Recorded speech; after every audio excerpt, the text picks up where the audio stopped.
नमस्कार दोस्तों, स्वागत है आपका हिंदी नॉलेज शो में। तो दोस्तों, एक बहुत ही शॉकिंग खबर निकलकर सामने आई है। दरअसल तेल मार्केट के दो सबसे बड़े ध्रुव और दो सबसे कट्टर प्रतिद्वंदी रूस और सऊदी एकजुट हो चुके हैं। जी हाँ, और ये एकजुट किस लिए हुए हैं? तेल की कीमत बढ़ाने के लिए। दरअसल अब से करीबन 3 दिन पहले सऊदी अरेबिया ने यह ऐलान किया था कि ये तेल की प्रोडक्शन में 1 मिलियन बैरल यानी कि 10 लाख बैरल पर डे की कटौती करने जा रहे हैं। इन्होंने बताया था कि अभी तक ये हर रोज 1 करोड़ बैरल कच्चा तेल कुओं से निकालते हैं, लेकिन अब ये लोग इसे घटाकर 90 लाख बैरल पर डे पर ले आएंगे। और ये कटौती फिलहाल अगस्त के महीने तक जारी रहेगी और अगर जरूरत पड़ी तो ये और कटौती करेंगे अगस्त के बाद में। अब ये कदम क्यों उठाया गया? दरअसल सऊदी अरेबिया कच्चे तेल से अपना जो राजस्व है, जो इनकी पूरी इनकम है, उसे बढ़ाना चाहता है। अब वो कैसे बढ़ेगी? दरअसल मार्केट का रूल साफ है, जिस मार्केट में जो चीज जितनी ज्यादा कम होगी उसकी कीमतें उतनी ही ज्यादा बढ़ती जाती हैं। अब सऊदी अरेबिया दुनिया का सबसे ज्यादा तेल बेचने वाला देश है। ऐसे में अगर वो मार्केट के अंदर तेल की कमी कर दे तो इससे खरीदार तो उतने ही होंगे जितने पहले थे, लेकिन तेल कम होगा, जिससे कि तेल की कीमतें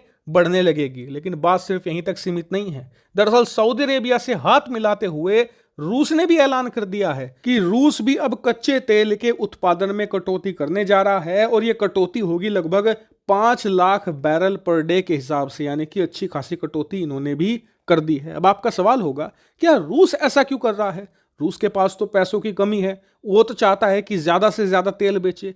तो अभी जब 5 लाख बैरल के हिसाब से पर डे के उत्पादन में कटौती करेंगे तो बेचेंगे भी कम, जिससे कि इनकी कमाई कम होगी। लेकिन ऐसा नहीं है, इन दोनों देशों ने सोच समझकर हाथ मिलाया है। दरअसल जब कच्चे तेल के मार्केट में तेल की कमी होगी तो कीमतें बढ़ने लगेंगी और इसका असर ये होगा कि ये लोग कम तेल बेचकर भी मोटा मुनाफा कमाएंगे। मतलब कि अगर पहले ये 100 बैरल बेचकर $100 कमाते थे, तो अब वो $100 कमाने के लिए इन्हें मात्र 60-70 बैरल ही बेचना पड़ेगा। और यही मोटा मुनाफा काटने के लिए इन दोनों देशों ने हाथ मिला लिया है। लेकिन अब आपका सवाल होगा कि क्या इससे भारत को फायदा होगा या नुकसान? तो देखिए, हमें इससे फायदा भी होगा और नुकसान भी होगा। वो कैसे? दरअसल इस समय रूस हमारा सबसे बड़ा तेल आपूर्ति करता है, मतलब हम सबसे ज्यादा तेल रूस से खरीदते हैं। लेकिन अब भी ये परसेंटेज करीबन 20% पर ही है, यानी कि अगर हम करीबन 100 लीटर तेल रोज खरीद रहे हैं तो उसमें से 20 लीटर रूस से आ रहा है। अब इसका हमें सबसे बड़ा फायदा ये मिलेगा